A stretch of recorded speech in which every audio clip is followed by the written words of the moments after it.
மா ஓ என்னப்பா என்னம்மா இன்னைக்கு பிரேக்ஃபாஸ்ட்? இன்னைக்கு எங்க வீட்ல சூப்பரான பிரேக்ஃபாஸ்ட். அதுக்கு முன்னாடி இன்னைக்கு ஆடி கிருத்திகப்பா. ஆடியில வர கிருத்திகை ரொம்ப ஸ்பெஷல்.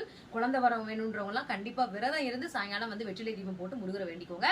சரி வாங்க நம்ம வீட்ல என்ன பிரேக்ஃபாஸ்ட் பார்க்கலாம். கல்பனாக்கு, எனக்கு, நம்ம உலகத்துல இருக்க எல்லாருக்குமே ரொம்ப பிடிச்சது ஆல் டைம் ஃபேவரட் என்னன்னு தெரியா கண்டுபிடிக்க அதுக்கு நானே சொல்லிடுவேன். எல்லாருக்குமே பிடிச்சது, அதுவும் எஸ்பெஷலி எங்க கல்பனாக்கும் ரொம்ப ரொம்ப பிடிக்கும். எப்படி எனக்கு இருக்கலாம் இதெல்லாம் தவிர்ப்பேன்.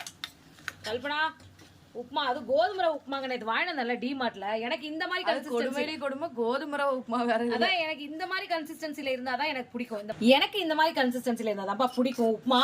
அப்புறம் என்ன ஒரே ஆளுக்கு தான் செஞ்சிருக்கீங்களா, என்ன ஆச்சுன்னு நீங்க கேட்பீங்க. அடுத்தது கல்பனா உனக்கு இது பிடிக்கும் தானே? ஓகே தானே? வேற இருந்தா கூட நல்லாதான் இருக்கும். இல்ல இதுதான் சாப்பிடணும், இது ரொம்ப நல்லது. இது தொட்டு கல்பனாக்காகவே தோசை ஊத்திட்டப்பா. இங்க பாருங்க, பாவம் இந்த பாருங்க, ஆனியன் தோசை ஊத்திருக்கேன், ஒரு சாதா தோசை ஊத்திருக்கேன். அதுக்கப்புறம் கல்பனா 3 நாளா என்கிட்ட சாத்துமா 3 நாளா என்கிட்ட கேட்டே இருந்தாங்க.